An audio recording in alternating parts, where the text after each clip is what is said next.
खुशामदीद कहते हैं प्रोग्राम में नाज़रीन, मैं असदुल्लाह खान हूँ। 3-4 इंपॉर्टेंट पॉइंट्स हैं जो अपोजिशन की ऑल पार्टीज़ कॉन्फ्रेंस होने जा रही है, जो अब तक सामने आए हैं। उसके मुताबिक एक तो इस ऑल पार्टीज़ कॉन्फ्रेंस में हुकूमत की 2 साला कारकर्दगी का जायज़ा लिया जाएगा। उसके बाद ये जायज़ा लिया जाएगा, तजावीज़ पेश होंगी कि हुकूमत की कारकर्दगी कमज़ोर है तो हुकूमत को टफ़ टाइम कैसे दिया जाए, उसके लिए लाया अमल क्या बनाया जाए, यानी कि एहतजाज किया जाए, जलसे जुलूस किए जाएँ, कोई लॉन्ग मार्च किया जाए या धरना दिया जाए, क्या किया जाए हुकूमत की इस ख़राब कारकर्दगी के पेश नज़र। और तीसरी और अहम बात इसमें यह है कि छोटी अपोजिशन की जो जमातें हैं वो असम्बलियों से इज्तिमाई इस्तीफ़ों का ऑप्शन ज़ेर गौर लाने का मुतालबा करेंगी। यानी वो कहेंगी अपोजिशन की इन बाकी जमातों को, बड़ी जमातों को, जिसमें पीपल्स पार्टी और PMLN शामिल है ऑब्वियसली, फिर ज़ाहिर है ANP भी है, मौलाना फजल रहमान भी हैं, कहा जाएगा कि जनाब गौर करें इस बात पे कि हम इज्तिमाई इस्तीफ़े पेश कर दें। बहुत सारे तजज़ियाकारों के ख्याल में ये मुमकिन नहीं है कि पीपल्स पार्टी और PMLN उस पर राज़ी हो जाएं। फजल रहमान साहब शायद उस पर गौर कर सकते हैं या राज़ी हो सकते हैं, लेकिन पीपल्स पार्टी और PMLN ये हरगिज़ नहीं करेंगी। उनके ये मुफाद में नहीं है, ये उनके सियासी मुफाद में नहीं है और वो समझते हैं कि सिस्टम को चलने देना चाहिए। अब ये ऑल पार्टीज़ कॉन्फ्रेंस क्या इम्पैक्ट क्रिएट करेगी? पीपल्स पार्टी PMLN मिलकर क्या कुछ ऐसा हुकूमत के ख़िलाफ़ ला सकेंगे और बाकी सियासी जमातें भी कि जो हुकूमत को मुश्किल में डाल दे और उन्हें अपनी तरजीहात तब्दील करना पड़े या घर की राह लेना पड़े या नए इंतखाबात की तरफ जाना पड़े? क्या ये ऑल पार्टीज़ कॉन्फ्रेंस कुछ ऐसा करने जा रही है? एक तो हम इससे बात करेंगे। दूसरा, अपोजिशन का जो एहतजाज, जो अभी तक शिकवा नज़र आ रहा है कि जी हुकूमत ने ज़बरदस्ती गलत गिनती के ज़रिए से बिल पास करा लिए और हमारा मुतालबा नहीं माना कि दोबारा गिनती की जाए। इस सवाल का जवाब अपोजिशन नहीं दे रही कि वो उनके जो लोग गैर हाजिर थे वो क्यों गैर हाजिर थे, अपना होमवर्क उन्होंने पूरा क्यों नहीं किया। ये हुकूमत को मोर्द इल्ज़ाम ठहराया जा रहा है। अपोजिशन का नुक्ता नज़र और हुकूमत का नुक्ता नज़र इस पर क्या है, इस पर हम बात करेंगे और प्रोग्राम के आखिर में जाकर ज़रा देख लेंगे कि आबिद मलिक अभी तक गिरफ्तार क्यों नहीं हो पा रहा। पुलिस कोशिशें कर रही है, छापे मार रही है, लेकिन बार बार वो बहुत करीब से बच निकलने में कामयाब हो जाता है। कहीं फ्लॉ है, कहीं पर कोताही हो रही है, या फिर मुलजिम बड़ा स्मार्ट है, चालाक है। इस पर हम बात करेंगे। हमारे साथ कमल शोज़ब मौजूद हैं, पाकिस्तान तहरीक के रहनुमा हैं, MNA हैं। शैला रज़ा साहब हमारे साथ मौजूद हैं, पाकिस्तान पीपल्स पार्टी के रहनुमा हैं। और या मकबूल जान साहब हमारे साथ मौजूद हैं, सीनियर तजज़ियाकार हैं। और इरशाद अहमद आरिफ साहब हमारे साथ मौजूद हैं। तमाम मेहमानों को मैं प्रोग्राम में खुशामदीद कहता हूँ। सबसे पहले ओरिया साहब, ये क्या ऑल पार्टीज़ कॉन्फ्रेंस क्या इम्पैक्ट क्रिएट करने के लिए जा रही है? हुकूमत इससे खौफज़दा लग नहीं रही क्योंकि हुकूमत को लगता है कि अपोजिशन कुछ कर नहीं सकती, इनके हाथ में कुछ है नहीं, कोई सख्त फैसला ये करेंगे नहीं, बस बैठेंगे और कारकर्दगी को बुरा कहेंगे और दैट्स इट। आप कैसे देख रहे हैं इस ऑल पार्टीज़ कॉन्फ्रेंस को? देखें, जो इस वक्त सूरत हाल नजर आ रही है, उस सूरत हाल में तो ये है कि इमरान खान कुछ भी कर ले, अपोजिशन अपने 5 साल पूरे करेगी। तो ये तो नजर आ रहा है, तो बाकी और कुछ नजर आ नहीं रहा। मसला सारा ये है कि इस सारे मामले के अंदर आप मुझे ये बताइए कि आपकी अददी अक्सरियत होने के बावजूद आप नेशनल असेंबली के अंदर, जॉइंट पार्लियामेंट के अंदर आप अवाम के सामने एक चेहरा पेश करते हैं और उसके बाद आप APC कर लें, आप जलसा कर लें, आप कुछ कर लें, आपका रवैया जो है लोगों को नजर आता है। असल मसला यह है कि APC हमेशा होती है डिक्टेटर्स के मुकाबले में जब बनती है। आप मुझे बताइए दुनिया में तो APCs कब बनी है, इत्तेहाद कब बने हैं? 1977 से पहले 1964 में फातिमा जिन्ना के जमाने में 62 में बना था। वो एक जमहूरियत की एक अलायंस बना था, उसमें नवाज़ा नसरुल्लाह साहब सारे लोग होते थे, ख्वाजा नाज़मुद्दीन होते थे। फिर उसके बाद जुल्फ़िकार अली भुट्टो के आखिरी इलेक्शंस के मामले के अंदर बना था। फिर उसके बाद MRD बना था। ठीक है, डेमोक्रेसी के अंदर तो बुनियादी तौर पर होता यह है कि ये अलायंस जो होता है ये अपनी अपनी पार्टी के एक नुक्ता नजर हिसाब से चलता है और उसी हिसाब से आगे बढ़ता है जी। गवर्नमेंट में कोलिजन तो होती है दुनिया में, सियासत में गवर्नमेंट्स के अंदर कोलिजन होती है। आप इंग्लैंड चले जाएं, अमेरिका चले जाएं, बाकी जगह चले जाएं, किसी भी जमहूरियत में अपोजिशन की कोलिजन जो होती है उसी वक्त होती है जब डिक्टेटरशिप हो, वरना वो कहते हैं हम अपने नजरिए पर चल रहे हैं, इलेक्शन आएगा तो ठीक हो जाएगा। गवर्नमेंट तो चलाने के लिए कोलिजन होती है। इसका मतलब यह है कि आप एक इकट्ठे हो रहे हैं, एक शुमाल से है, एक जनूब से है, एक मशरक से है, एक मगरब से है, ये सारे इकट्ठे होते हैं। मफाद क्या है? कुछ भी नहीं। सिर्फ ये है कि आपने एक कारकर्दगी को एक्सपोज करना है या जो भी करना है, ये है असल मसला। मुझे वैसे किसी डेमोक्रेटिक सेटअप में अपोजिशन का अलायंस दुनिया में कहीं नजर नहीं आया सिवाय पाकिस्तान के। ठीक है। अच्छा इरशाद साहब, ये जो छोटी अपोजिशन जमातों का, इन जो अभी तक सोर्सेज हमारे सामने एजेंडा सामने आ रहा है, वो कहेंगे बड़ी जमातों से कि जनाब इज्तिमाई इस्तीफ़ों के ऑप्शन पर गौर करें। आपके ख्याल में ये कहीं इसको ज़ेर गौर भी लाया जा सकता है इस ऑप्शन को अभी इस वक्त अपोजिशन की तरफ से? देख, पहली बात तो ये है कि ये औरिया साहब कह रहे हैं कि अपोजिशन का अलायंस नहीं होता। पाकिस्तान का जो बाबा आदम है वो बहुत ही निराला है। हमारे यहाँ जब फौजी डिक्टेटर हो तो हमारी सियासी जमातें जमहूरियत की बहाली के लिए जदोजहद करती हैं मिल जुल कर, और जब जमहूरियत बहाल हो जाए तो फिर सबसे पहला जो कदम होता है सियासी जमातों का, वो इत्तेहाद बनाती हैं कि इस जमहूरियत को ख़त्म कैसे किया जाए, कैसे इनवाइट किया जाए किसी गैर जमहूरी क़ुव्वत को कि हमें इस जमहूरियत से या इस जमहूरी सियासतदान से या इस जमहूरी हुकूमत से निजात दिलाई जाए। और ये हमेशा से होता चला आ रहा है। जितने भी इत्तेहाद नवाज शरीफ के ख़िलाफ़ बने, मोहतरमा बेनज़ीर भुट्टो के ख़िलाफ़ बने, ज़रदारी के ख़िलाफ़ बने, अब इसके ख़िलाफ़ बन रहे हैं।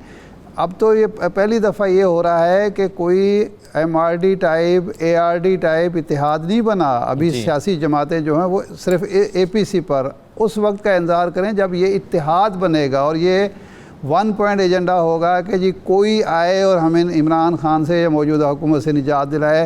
वो जो पुराना एक मुहावरा था जो हामिद नासिर चट्टा साहब ने कहा था कि कोई आ जाए इसकी जगह पे तो हमें काबिल कबूल होगा। एक बात। दूसरी बात यह है कि ये जो आपने सवाल किया है कि मुस्लिम लीग नून को या पीपल्स पार्टी को इस्तीफ़ा देने की क्या ज़रूरत है, क्या मसला है उसके साथ। देखें, दोनों जमातें इक़्तिदार में आ चुकी हैं, एक दफ़ा नहीं, 3 4 5 6 दफ़ा, और उन्हें पता है कि दोबारा भी हम इक़्तिदार में उस वक्त आ सकते हैं कि ये सिस्टम चले। इस सिस्टम के तहत हमें इक़्तिदार मिलेगा ना। अगर ये सिस्टम फारिग कर दिया गया तो फिर तो हमें इक़्तिदार नहीं मिल सकता। इसलिए जमातें चाहती हैं 5 साल, इसलिए ये 5 साल पूरे करें। या वो तो मियां नवाज शरीफ साहब का जो फार्मूला बताया जाता है हमें, वो तो ये कहते हैं कि यह हुकूमत अपने बोझ के तले ही खुद दब जाएगी, खुद ही गिर जाएगी, आपको कोशिश भी नहीं करनी चाहिए हुकूमत को गिराने की या नया इलेक्शन कराने की। तो ऐसी सूरत में मौलाना फजलुर रहमान या औरिया साहब ने तो ये कह दिया ना कि अगर हुकूमत चाहेगी भी तो अपोजिशन 5 साल, उन्होंने कहा कि इमरान खान कुछ भी कर लें, अपोजिशन 5 साल पूरे करेगी। यही है ना, इसीलिए। अच्छा, लेकिन इसका नुकसान क्या हो रहा है अपोजिशन को, जो शायद वो समझें या नहीं। देखें, 2011 में 10 और 11 में आप पीपल्स पार्टी के हम दोस्तों से आप भी बात करते होंगे, हम भी बात करते थे कि जी ये एक नया एक लीडरशिप आ रही है इमरान खान की और तहरीक इंसाफ की। तो हमें वो बताते थे कि ये असल में राइट का एक लीडर आ रहा है, राइट की एक जमात इमर्ज हो रही है। अगला जो इलेक्शन होगा 13 का, उसमें नवाज शरीफ और इमरान खान की लड़ाई होगी और हम हुकूमत बना लेंगे जी। वो इसी गलत फहमी में जनाब वो फारिग हो गए विफाक से भी और सिंध तक महदूद हो गए। अब भी अपोजिशन जो गलती कर रही है, जो अपोजिशन ये समझती है कि 5 साल पूरे करने के बाद अगला इलेक्शन हमारा होगा, अगले 3 साल में इमरान खान एक तो कारकर्दगी के बारे में तो मैं कोई पेशगोई नहीं कर सकता कि कैसी होगी, किस तरह होगी, लेकिन अपोजिशन के साथ वो जो सलूक कर जाएगा और अपोजिशन को जिस तरह दीवार से लगाया मज़ीद लगाता चला जाएगा और अपोजिशन के पास कोई एजेंडा भी नहीं है, तो ऐन मुमकिन है कि अगला जब इलेक्शन आए तो इनको पता चले कि हमारे साथ वही हाथ हो गए जो 2013 में पीपल्स पार्टी के साथ हुआ था। कार्ड खेल रहे हैं अपने। वो देखे ना, कल जो कुछ परसों जो कुछ हुआ है जी, अगर अपोजिशन को ये पता नहीं था, ये इल्म नहीं था कि ऐसा हो सकता है, तो मेरा ख्याल है फिर इनको घरों में बैठ जाना चाहिए। ठीक है, चलें। संजरानी साहब का इलेक्शन इनके सामने था और ये कानून उन्होंने मंजूर कराना ही कराना था। तो अपने अरकान को हाजिर करना, हाउस में बिठाना जिम्मेदारी इमरान खान की थी, तहरीक इंसाफ की थी या इन दो जमातों की थी? बिल्कुल सही है। ये सवाल तो करते हैं अभी आगे जाकर, जरा पहले ऑल पार्टीज कॉन्फ्रेंस को कंक्लूड कर लें, फिर मैं जरा इस पर आता हूं कि अपोजिशन का शिकवा बजा है या गलत है।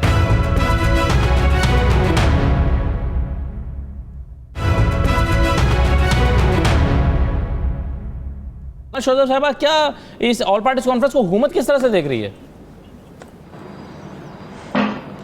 बिस्मिल्लाहिर्रहमानिर्रहीम। Thank you very much Asad. मेरे ख्याल में जो दोनों एनालिस्ट हैं ऑनरेबल, इन्होंने काफ़ी अच्छे तरीके से एपीसी एक्सप्लेन कर दी। ये एपीसी नहीं है।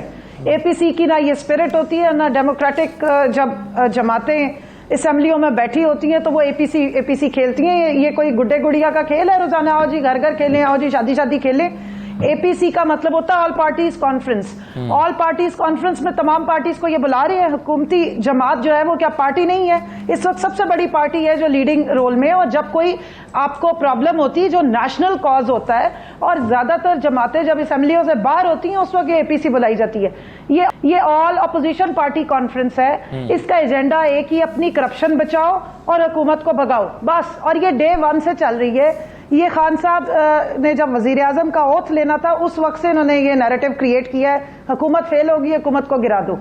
तो अब जो करप्शन केसेस और ये जो बिल पास हुई है, लेजिस्लेशन हुई है, ये उसका बैकलैश है, ये उसका डिप्रेशन है। ये अब फिर भागेंगे। अच्छा, वो इनका एक वो ग्रुप है वो जो बैठता है, अब पता नहीं क्या है उसका नाम इन्होंने रखा, राहबर ग्रुप। राहबर कमेटी। वहां बैठ के इनकी आपने बातें सुनी क्या होती हैं जी? वो राहबर कमेटी क्या करती है? वहां बैठ के खवातीन और डोमेस्टिक खवातीन वजीर आजम की वाइफ के बारे में फजूलियात बयान फरमा रहे होते हैं, या इधर उधर की, या ये परेशानी में है कि वो जो मोहतरम आजकल सरकारी हलवा जिनको नहीं मिल रहा और अपने घर का हलवा खाना पड़ रहा है, अपनी जेब से 4 पैसे लगा के रोटी अपनी बंदोबस्त हो रही है, उनको वापस कैसे लाया जाए? अच्छा, दूसरा, अगर ये असेंबलियों को कहते हैं कि जी ये असेंबलियां इनकी वो ये ठीक नहीं है या इलेजिटिमेट है, तो जो मौलाना हमारे मजहबी जमात के लीडर बनते हैं और बड़े, वो उनको अपना पता है कि जी मैं मजहब के बारे में मैं ही हलाल के फतवे दे सकता हूँ और मैं ही हराम के फतवे दे सकता हूँ।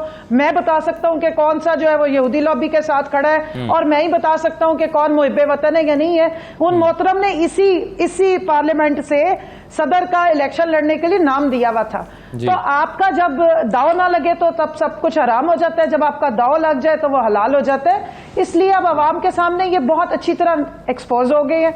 इनका एजेंडा पाकिस्तान ना पाकिस्तान से मिलता है, ना पाकिस्तान की अवाम से मिलता है। इनका एजेंडा ये है कि जो इतने सालों में खाया है उसको बचाना कैसे है, और जो बाहर ले गए हैं उसको ये प्रूव नहीं कर सकते, अदालतों को चकमे कैसे देने हैं, अपनी बीमारियों के बहाने कैसे बनाने हैं, कैसे यहाँ से निकलने की कोशिश करनी है, और वो रास्ते आहिस्ता आहिस्ता बंद होते जा रहे हैं। ऑल पार्टीज कॉन्फ्रेंस में तो ये डिस्कस होंगे, आई एम श्योर कि ये चीजें ऑल पार्टीज कॉन्फ्रेंस में डिस्कस नहीं करेंगे बैठ के कि हम कैसे बाहर जाएं या कैसे निकाले जाएं। ये ऑल पार्टीज कॉन्फ्रेंस का तो बड़ा संजीदा सा एजेंडा है। एनीवे, शाला साहबा, मुझे ये बताएं कि पिछले 1-1.5 साल में आपने सादिक संजानी साहब के खिलाफ तहरीक एतमाद लाने की कोशिश की, आप बुरी तरह से नाकाम रहे। आपने धरना दिया या आपकी तहादी जमातों ने धरना दिया, नाकाम हो गया धरना, आप भी उनको सपोर्ट नहीं कर सके। फिर आपने कहा कि बजट पास नहीं होने देंगे, बजट पास हो गया। फिर आपने कहा एफएटीएफ का कानून पास नहीं होने देंगे, ऑपोजिशन ने कानून पास करा लिया और आप गिनती का शोर मचाते रह गए। ऑपोजिशन मुसलसल अब तक नाकाम चली आ रही है। क्या है ऑपोजिशन के पास अपनी कामयाबी दिखाने को? अच्छा, सबसे पहले तो शुक्रिया, और मुझे चंदा हैरत नहीं हुई कि औरिया साहब और हमारे इरशाद साहब की बात को सुनकर जब कमल शोज़फ ये समझी कि मुल्क में वाकई जमहूरियत है, मुझे बिल्कुल हैरत नहीं हुई। और रही सही कसर जो है मुझे मुख्तलिफ औकात में, अब मैं आपकी बारी में मोहतरमा नहीं बोली, मैं आपकी बारी में मोहतरमा नहीं बोली, और मुझे तो उसी वक्त यकीन हो गया था जब ये कहा जाता था कि सब कुछ हमारे साथ एक पेज पे है, और जब इलेक्शन का रिजल्ट आया था उससे पहले उस वक्त, तो अगर ऑपोजिशन से कुछ लोग मुख्तलिफ औकात में गायब हो रहे हैं, या वो संजरानी साहब के इलेक्शन के वक्त खड़े होते वक्त जिंदा ज़मीर थे या मुर्दा ज़मीर थे, बाद में जिंदा हो गए, तो मैं समझती हूँ कि पहले भी पैट्रियट्स बनते रहे हैं, पहले भी बहुत कुछ होता रहा है, नए दौर के नए तकाजे अब इस तरह से हो जाता है कि हिडन वोटिंग में जो है ज़मीर जिंदा हो जाते, खड़ा होना होता है तो मुर्दा ज़मीर के साथ खड़े हो जाते, या ये कि अगर कोई इस तरह की वोटिंग बजट है तो हमारी कोशिश ये थी कि हुकूमत में जो शामिल जमातें हैं उनकी रायमा हमवार करें। उन्होंने नहीं समझा, और कुछ हम समझ सकते हैं कि मुख्तलिफ पार्टीज़ के लोग जो थे, उन बजट तो हुकूमत ही पास करती है, वरना अगर एक भी चीज़ जो है कट मोशन भी अप्रूव हो जाए तो हुकूमत को तो टॉपल करना पड़ता है। और लेकिन हमारी कोशिश थी, हमने बजट की खामियां दोनों साल दिखाई और लोगों ने देखी कि बजट पास होने से पहले डॉलर कहाँ था और बजट आते वक्त डॉलर कहाँ था, और बजट जब पास हो गया तो कहाँ था। हमने लोगों को ये समझा दिया कि जब तक इमरान खान की हुकूमत है उसे जमहूरियत ना समझा जाए। एक फैज इनकी हुकूमत का अगर अवाम को मिला हो तो बता दें। ऑपोजिशन निकम्मी, ऑपोजिशन के लोग जो हैं उसमें से कुछ नजरिए से हट गए, वो नहीं आए, उन्होंने मुख्तलिफ मौके पे साथ नहीं दिया। और अगर यही मयार है तो हुकूमत भी अपनी जो है अक्सरियत खो चुकी है।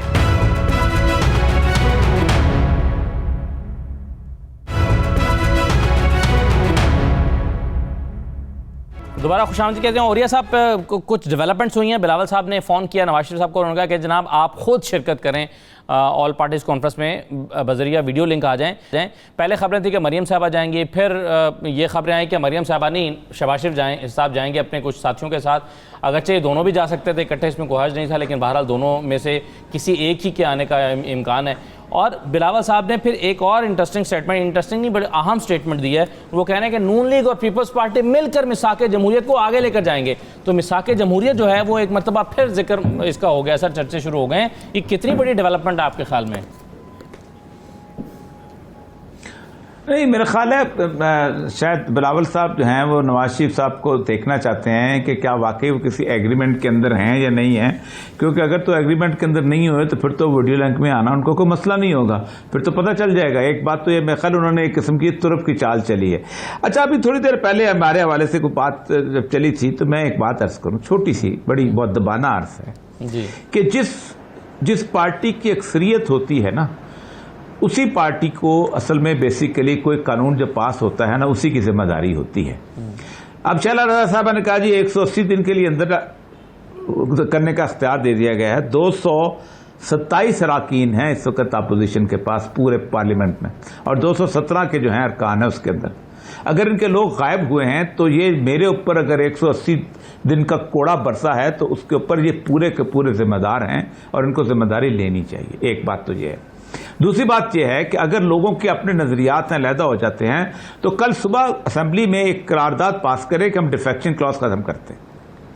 जो जिधर मर्जी जाए, जिसने वोट देना दे, जिसने नहीं देना नहीं दे, जो नवाज शरीफ को मानता है माने, जो नहीं मानता। आप मुझे किसी एक पीपल पार्टी में से एक बंदे को जरदारी के खिलाफ वोट दिला के दिखाएं, किसी एक बंदे को नवाज शरीफ के खिलाफ वोट दिला के दिखाएं, मैं देखता हूं कैसे चिकन निकलती पूरे पाकिस्तान के अंदर।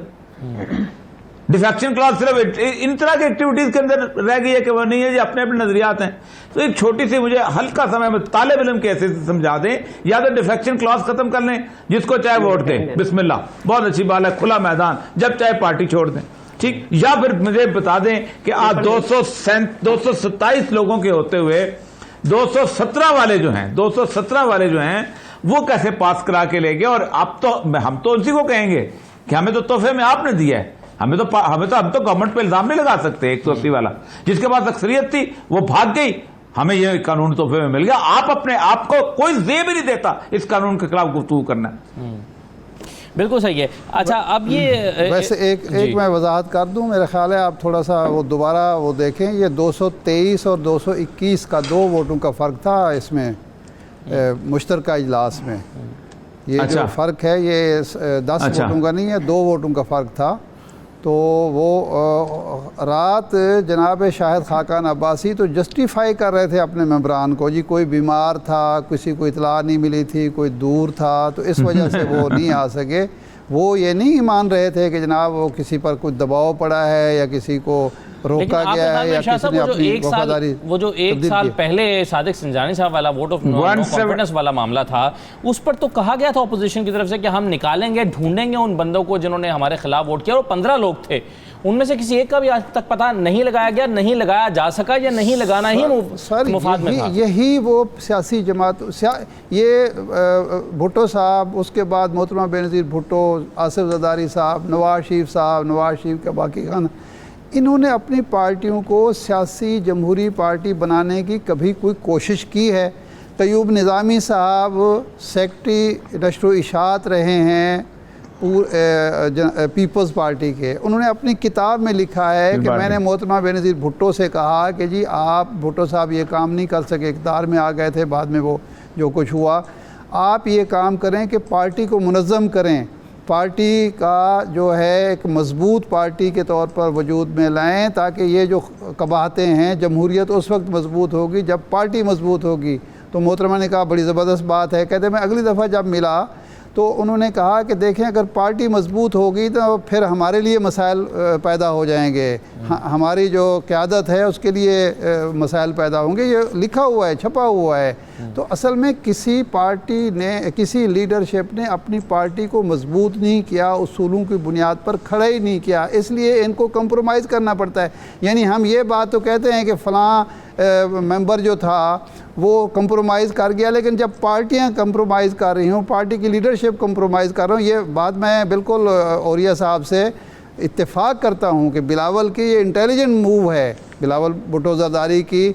उसने ये टेस्ट किया है मियां नवाज शरीफ साहब को कि क्या वाकई वो जो हमें उकसाते रहते हैं कि जी आप मैदान में निकलें, पहले मौलाना फजलुर रहमान को उकसाया, क्या ख़ुद भी इस पोजीशन में हैं कि वो वीडियो लिंक पे भी आ सकें? अगर वो मियां साहब नहीं आते तो इसका मतलब क्या है कि वो ख़ुद तो महफूज रहना चाहते हैं, ख़ुद तो बाहर बैठे रहना चाहते हैं, अपनी साहबजादी को भी किसी मुश्किल में नहीं डालना चाहते, लेकिन बाकी पार्टियों से और मौलाना फजलुर रहमान से और ज़रदारी साहब से और बिलावल भुट्टो से ये तवक्को करते हैं कि वो इस हुकूमत के ख़िलाफ़ खड़े हों और उसके बाद जिस चीज़ से वो ख़ुद घबरा रहे हैं उसका सामना करें। तो ये पार्टियों की अंदरूनी कमज़ोरियाँ हैं जिसकी वजह से ना ये किसी अपने मेंबर के ख़िलाफ़ कार्रवाई कर सकते हैं, ना ये हुकूमत का मुकाबला कर सकते हैं। और APC में आप देखेंगे, APC जब ख़त्म होगी तो आपको पता चलेगा कि इन सियासी जमातों के दरमियान इख्तलाफात मज़ीद बढ़ गए हैं, क्योंकि ये किसी बात पर मुत्तफ़िक नहीं हो पाएंगे, अपना एजेंडा लेकर जाएंगे, इख्तलाफ राय होगा। और जिस तरह ये पहले APC नाकाम होती रही हैं उसी तरह ये अब भी नाकाम होगी, क्योंकि मौलाना फजलुर रहमान और छोटी जमातें कहेंगी जी धरना देना है, सड़कों पे निकलना है, ये दोनों जमातें इसके लिए तैयार ही नहीं होंगी। सही है। अच्छा शरह साहब, एक ये सियासत में मुख्तलिफ तरह के वक्त के साथ साथ चीज़ें देखते हैं, लेकिन ये एक हमने देखा कि पहले मिसाक जमहूरियत का फ़लसफ़ा या नज़रिया आया, कुछ अर्से के बाद फिर हमने देखा कि ज़र बाबा 40 चोर का नज़रिया आ गया, फिर पेट फाड़ने वाला नज़रिया आया, अब दोबारा मिसाक जमहूरियत का नारा लग रहा है। तो सियासत में कोई फ़लसफ़ा या नज़रिया मुस्तकिल होता भी है या नहीं? अच्छा देखिए, पाकिस्तान पीपल्स पार्टी इस बात पर यकीन रखती है कि हुकूमत में हो या हुकूमत से बाहर, कि उसको पॉलिटिकल पार्टी से डायलॉग का रास्ता जो है हमेशा खुला रखना चाहिए, और हमने हमेशा इस पे यकीन रखा। अब मुस्लिम लीग, ये वही मुस्लिम लीग है ना जिसकी वजह से आसिफ साहब ने 11.5 साल जेल काटी, ये वही मुस्लिम लीग है कि बीबी साहिबा ने जिला वतनी इख्तियार की। तो हमारा इनसे नज़रियाती इख्तलाफ है। अगर ये इख्तलाफ ना होता तो ये जो नैब के केसेस जो हैं जिसकी वजह से जो है डॉक्टर आसिम, शर्जील इनकी गवर्नमेंट में अंदर रहे, और आजम सवाती जो अब इंतहाई नजरियाती पार्टी में चले गए, पहले वो नून लीग में थे अब PTI में हैं, उनकी वजह से मेरे हज मिनिस्टर जो हैं वो हमारी हुकूमत में वो जेल में रहे और बाद में बरी हुए। तो हम ये समझते हैं कि हम इनसे हर सीट पे इलेक्शन लड़ेंगे, लेकिन क्योंकि बहुत अच्छी हुकूमत है जो 5 साल चलेगी, उसकी कारकर्दगी जो है जिसकी वजह से GDP नेगेटिव हो गई, महंगाई उरूज पर है, रेलवे तो 50 अरब 15 करोड़ के खसारे में चली गई। तो अगर हम अपोजिशन के लोग इस एजेंडे पे जो हमारे केसेस हैं उसको हम फेस कर रहे हैं, उसमें हमें आपकी मदद नहीं चाहिए, उनको हम फेस कर रहे हैं। रोज बनाइए, खुर्शीशा है ना अंदर, क्या कर लिया आपने? 1 साल से स्पीकर साहब के खिलाफ आपने कोई रेफरेंस दाखिल किया? 6-6 महीने आसिफ साहब को और इनको रखा, हमने कुछ कहा आपसे? आप बना दिए। लेकिन अगर आप हुकूमत बनाने के लिए जिसको चपरासी नहीं रख सकते हो एक हो जाते हैं, जिसको बड़ा डाकू आप कहते थे वो आपका स्पीकर हो जाता है, जो कातिल थे वो नफीस कह के आपके पास आ जाते हैं। तो ये भाबा ऑपोजिशन है जिसके पास एक दूसरे को देने को कुछ भी नहीं है। तो हुकूमत के यहाँ एक नजरिए का ना होना क्या आपके यहाँ भी नजरिए के ना होने की दलील है? शैला साहबा, आप दलील दे रही हैं कि चूंकि उनके यहाँ भी नजरिया फॉलो नहीं होता, तो क्या आप हुकूमत की मिसाल दे रही है ना कि उन्होंने भी एक नजरिए को फॉलो नहीं किया, तो अगर हमने भी नहीं किया तो क्या बात कह रही हूँ नहीं, मैं ये कह रही हूँ कि हमने कोई अलायंस नहीं किया सीट टू सीट। हम मिनिमम पॉइंट्स ऑफ एजेंडा पे जो हैं हम मुत्तफिक हो रहे हैं कि महंगाई है मुल्क में, बेरोजगारी है, कोई खारजा पॉलिसी नहीं है, लॉ एंड ऑर्डर है, सब कुछ है। इस सारी चीजों पे हम बात कर रहे हैं और इसी पे रहेंगे। और जहां तक मौलाना की बात है तो मैं ये सीधा बता देती हूँ सबको कि पाकिस्तान पीपल्स पार्टी ने जब मौलाना धरना दे रहे थे उस वक्त भी कहा था कि हमारा मौक़िफ़ एक है, लेकिन हम ये तरीका नहीं करेंगे। और अभी भी ठीक है, हमारे लोग टूट गए, उन्होंने जी हमारे लोग टूट गए, एब्सेंट हो गए, कभी जिंदा ज़मीर हो गए, ठीक है, ये उनका नजरिया। जो हमारे साथ खड़े हैं वो तो अभी भी अक्सरियत ही खड़े हैं ना, कि वो चले बिल्कुल सही है। एक सवाल, ओके, कोई मसला हो गया, लेकिन इसका मतलब ये है ना, इसका मतलब ये है ना कि उन्होंने अगर अपना राइट यूज कर लिया है तो जिस दिन उन्होंने जो कि 18वीं तरमीम है कि 51% जो है लोग होकर फ्लोर क्रॉस कर सकते हैं, कर जाएं। लेकिन इसका मतलब ये तो नहीं है ना कि हम जो है वो तरीका इख्तियार कर लें कि वो एक लश्कर कशी हो, वो तरीका इख्तियार कर लें जिससे ये निजाम निपट जाए, जिसके लिए हमने मेहनत की है। गो के अब इस निजाम को हम देख रहे हैं कि असेंबली भी रेड लाइन क्रॉस कर गई है। और मैं चाहती तो ये थी कि सारी बातों का जवाब दे दूं। मैं ये जरूर कहना चाहूंगी कि ये बात सही है कि बीबी साहिबा पार्टी मुनज़्ज़म करना चाहती थी और पार्टी इसलिए मुनज़्ज़म न हो सकी कि वो आप सब जानते हैं कि किस तरह वो कोर्ट्स में फिर रही थी, किस तरह जिलावतनी हुई, किस तरह जरदारी साहब को गिरफ्तार तो आज तक पार्टी मुनज़्ज़म नहीं हो सकी, आप ये तस्लीम कर रही हैं कि एक मिनट इतनी ज्यादा सऊबतों के बाद मैं समझती हूं कि ये पार्टी सरवाइव कर गई। एक सूबे में हुकूमत है, गो के उसमें भी धांधली होती है बहुत ज्यादा। मैं बहुत सी सीटें बता सकती हूँ कि हम ये ले सकते थे, तो लेकिन ये है कि ये है या पंजाब में तो अपनी पार्टी के चीफ या तो अपनी पार्टी के जस्टिस वजी बता रहे होते हैं कि क्या हुआ इंतखाबात में। और दूसरी बात मैं ये कहना चाह रही थी, देखिए ये तो वैसे एक पूरा मौजू है, इस पर तो ये जो आप कह रहे हैं ना कि आप बता सकते हैं किन सीटों पे आप ले सकते थे, हो सकता है 2-3-4 सीटों की आप बात कर लें। उनकी पार्टी के एमपीएस जो हैं जी, उनकी पार्टी के एमपीएस मिलते रहते हैं बोजदार साहब से। कमल साहब मुझे ये बताइए प्रोटोकॉल से कि ये आप ऑपोजिशन का शिकवा दूर किया जा सकता था, आप उनकी काउंटिंग दोबारा हो सकती थी, आप कह सकते थे कि जनाब आपने कहा कि काउंट कर लें तो काउंट हो सकता था। तो ये आपने ऑपोजिशन को हमेशा के लिए शिकवा करने के लिए क्यों छोड़ दिया? इसका जवाब दीजिए। एक छोटा सा ब्रेक में ले लूँ, आपकी इजाजत के बाद वापस आते हैं।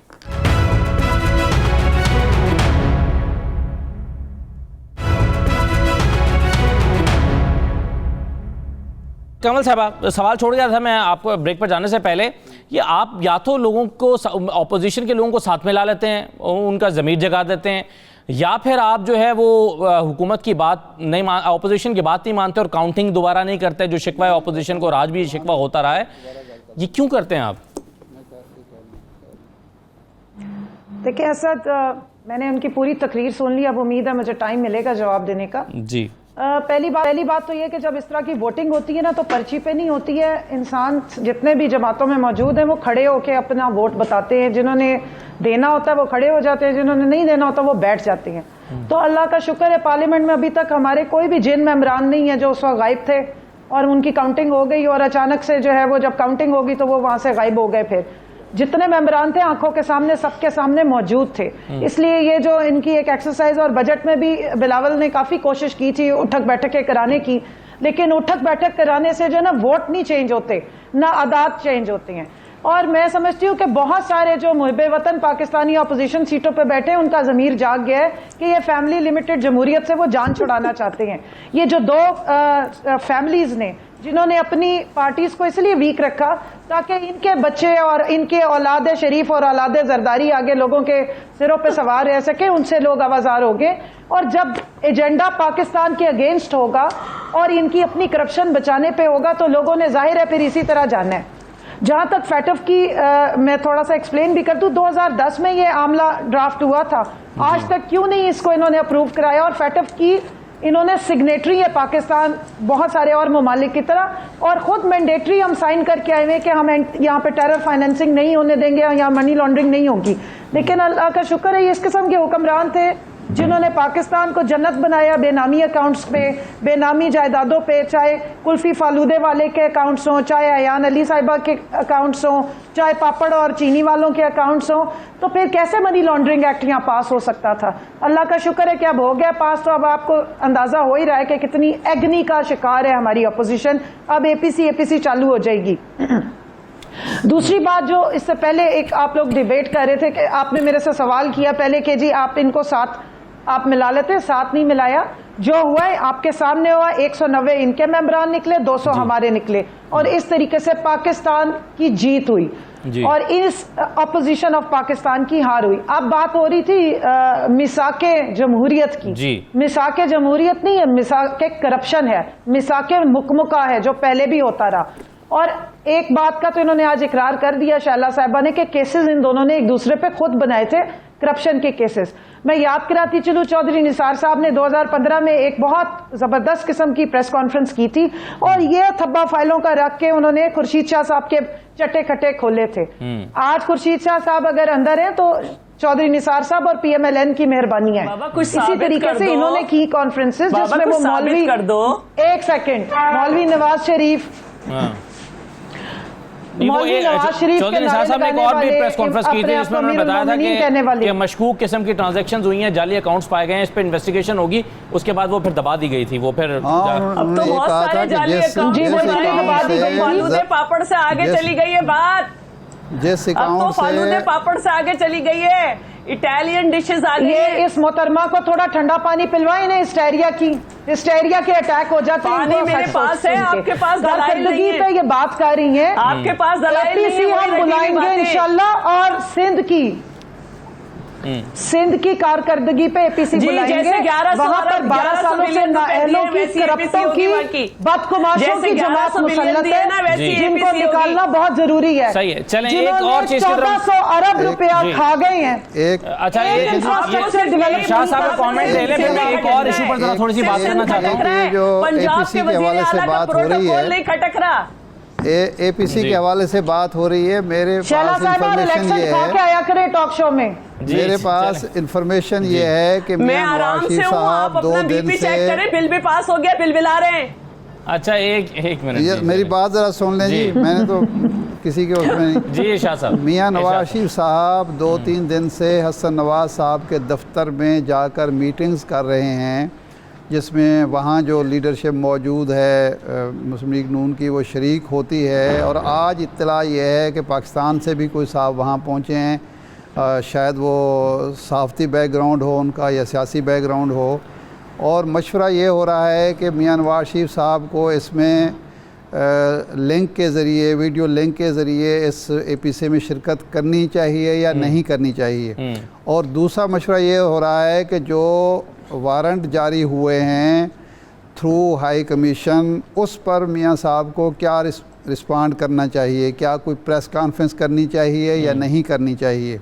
तो एक तो ये मामला डिस्कस कम अज़ कम लंदन में हो रहा है। अच्छा वैसे जो आप कह रहे हैं, एक जगह पर अभी ये चल रहा है, खबर चल रही है कि नवाज शरीफ साहब ने दावत कबूल कर लिया, अगरचे उनका भी कोई मौक़िफ़ सामने नहीं आया, लेकिन रिपोर्टर ने किसी अपने सोर्सेज से फाइल किया। इसका मतलब ये है कि वहाँ डिस्कशन ये हो रही है। मेरी बात सुनने दो, मेरी बात खत्म होने दे, एक मिनट मेरी बात खत्म होने दे। अच्छा, दूसरी जो बात है जी, ये दोनों सियासी जमातों का, आप सारों ने बोलना शुरू कर दिया।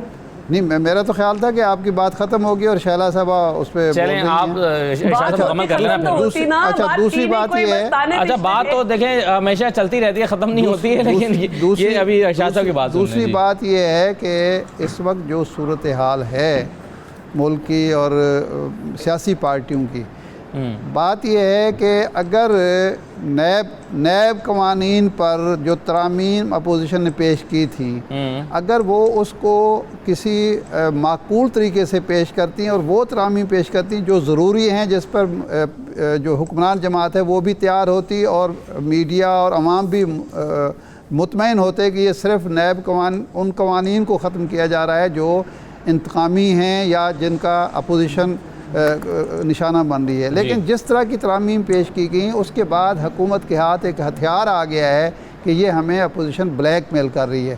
तो इससे भी मैं समझता हूँ कि अपोजिशन को नुकसान हुआ है और FATF पे सेनेट में जाके कौमी असम्बली में आपने पास करा दिया, सेनेट में आपने रिजेक्ट करा दिया, तो मैं समझता हूँ अखलाकी पोजीशन जो है अपोजिशन की वो कमज़ोर हुई, कमज़ोर हो गई। ठीक है, चलें, मैं एक चीज़ में मुझे औरिया साहब में एक और चीज़ पर बात करना चाहता हूँ, मैं चाह रहा था सब उस पर मुख्तसरन अपना मौक़िफ़ दे दें। ये एक केस जो गुजरपुरा लाहौर वाला वाक़या हुआ है, इस पर मुलजिम अभी तक नहीं पकड़ा जा रहा और 3-4 उस पर रेड हुई हैं, वो बिल्कुल करीब से निकल जाता है। ये क्या आप पुलिस की कमज़ोरी देख रहे हैं, मुलजिम की चालाकी देख रहे हैं, क्या हो रहा है?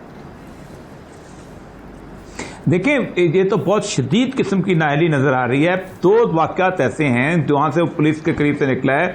एक तो चलो हमने मान लिया कि वहाँ पर मौजूद था तो वो भाग गया जी, आगे मोटरवे आ रहा था। ये जो कल ये गए हैं हवेली शम्स जो है उसमें हज़ारा रोड पे, वहाँ पर उनका बहनोई और उसकी बहन जो थे वो काम करते थे एक जगह पे। अच्छा, वहाँ ये सुबह से बैठे हुए थे कि अभी आएगा तो हम इसको पकड़ लेंगे, घर के अंदर थे। अच्छा, ये वहाँ पर बाहर आया है और बाहर आके ये नज़र आया है और उसके एक नौकर ने वो नजर आ रहा है। अब नजर आया तो ये पीछे भागे हैं, तो वो अपनी चादर और जूते छोड़ के भाग गया है। और वो चादर जूते जो है ना, उन्होंने 1 बजे फोरेंसिक वालों को बुलाया है कि ये चादर जूते का फोरेंसिक कर दो। फोरेंसिक भी ठीक निकला है।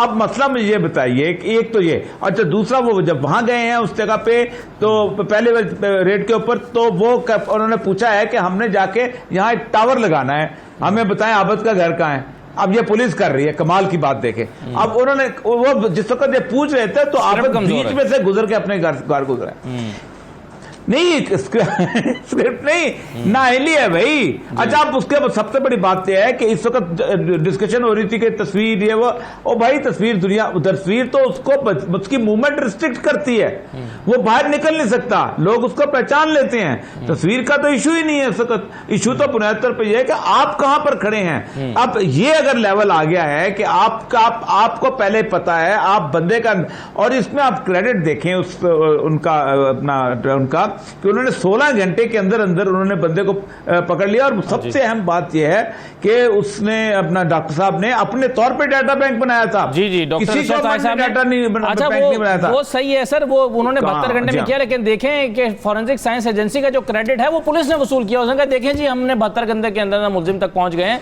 तो ये पुलिस उसका क्रेडिट कैसे वसूल कर रही है। कमल साहब, इस पर आप क्या समझ रही हैं कि ये पुलिस को आज तक आपने जो स्ट्रेंथन नहीं किया, ना पिछली हुकूमतों ने 2 साल में कुछ किया है, ये उसके असरात नजर आ रहे हैं शायद? असद, मैं सिर्फ 2 पॉइंट्स दूंगी इस पे, और एक मैंने जो प्रीवियस आप नवाज शरीफ साहब के बारे में बात करें, मैं उस पे पहले एक बात कर दूं। नवाज शरीफ साहब जब यहाँ से तशरीफ ले जा रहे थे तो उनके जो अदनान साहब है ना डॉक्टर, वो भी इसी तरह चिल्ला के कहते थे कि नवाज शरीफ साहब की 85% दिमाग की शरेयानें बंद है, 15% उनका दिमाग काम कर रहा है। अब अल्लाह खैर करे कि 15% वाला बंदा पहले पाकिस्तान का बेड़ा गर्क करके गया, अब APC का करेगा। दूसरी बात ये, जहां तक आपने पुलिस की बात की है, देखिए पुलिस में ये इनको याद होगा और जान मकबूल साहब को कि इन्होंने क्रिमिनल्स की भर्ती की पंजाब पुलिस में, और मुझे पूरा यकीन है, शक नहीं है, मुझे पूरा यकीन है कि इस आबिद को जिस तरीके से पंजाब पुलिस करती रही है, वहां के मकामी SHOs या जो भी है, वो इसको यूज करते रहे किसी वारदातों में, और साथ एक्कम्प्लिसेस है, इसलिए इसको पहले इतला मिल जाती है और वो दौड़ जाता है। ये कैसे हो सकता है? वो आप कह रही हैं कि पुलिस खुद भगा देती है उसको? आप कह रही हैं आपकी पुलिस खुद भगा रही है उसको? भाई आपको पता है मेरी पुलिस नहीं है, पंजाब पुलिस की भर्तियां करने वाले माशाल्लाह वो खादम आला साहब जिन्होंने बेड़ा गर्क किया इस मुल्क का 30 सालों में, जो अगर दरख्त पूरे बनाए उनकी जड़ें कहां तक गई हुई होंगी। इसकी क्लिनजिंग करनी पड़ती है। इतने मुजरिमान बीच में अगर आपने भर्ती किए, मुजरिम से आप क्या उम्मीद चलें, लगाएंगे? इसका तो वो चाहे पंजाब पुलिस की हुकूमत से भी वर्दी पहन मौक़िफ़ के लेना बैठा हो, पड़ेगा कर्नल मुजरिमों को साहबा ही कि शेल्टर क्या देना। वाकई आपकी वफाकी हुकूमत को ये शक मैं है तो अपने या तौर एक पे- एमएनए को शक है कि मैं पुलिस जो आपको बता रही है हूँ। खुद उसको सपोर्ट कर रही है? एक बगारिया मैंने एक हुकूमत का नुमाइंदा जी और एक सिटीजन, सही। अगर तो ये बीच में से ही उसको इतला मिल रही है तो वो भाग रहा है। ऐसे नहीं हो सकता है कि अपने तौर पे भाग रहा हो। एक बंदा ना उनसे चले, पकड़ा बहुत जा रहा है। ये शुक्रिया, बीच में बहुत कोई ना शुक्रिया कोई कर्नल ऐसा साहबा, बंदा जरूर है। शहजादा साहबा और इरशाद आरिफ साहब, बहुत शुक्रिया तमाम मेहमानों का। इजाज़त दीजिए, अल्लाह हाफ़िज़।